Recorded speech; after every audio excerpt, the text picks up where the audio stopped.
اے پیغمبر، میری طرف سے لوگوں کو کہہ دو کہ اے میرے بندو، جنہوں نے اپنی جانوں پر زیادتی کی ہے، اللہ کی رحمت سے نا امید نہ ہونا۔ اللہ تو سب گناہوں کو بخش دیتا ہے،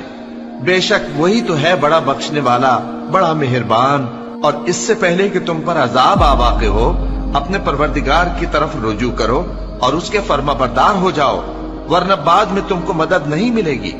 اور اس سے پہلے کہ تم پر ناگہاں عذاب آ جائے اور تم کو خبر بھی نہ ہو، اس نہایت اچھی کتاب کی جو تمہارے پروردگار کی طرف سے تمہاری جانب نازل ہوئی ہے پیروی کرو۔ ایسا نہ ہو کہ اس وقت کوئی شخص کہنے لگے کہ ہائے اس کوتاہی پر افسوس ہے جو میں نے اللہ کا حق ماننے میں کی،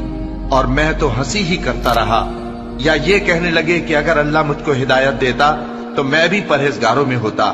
یا جب عذاب دیکھ لے تو کہنے لگے کہ اگر مجھے پھر ایک دفعہ دنیا میں جانا ہو تو میں نیکوکاروں میں ہو جاؤں۔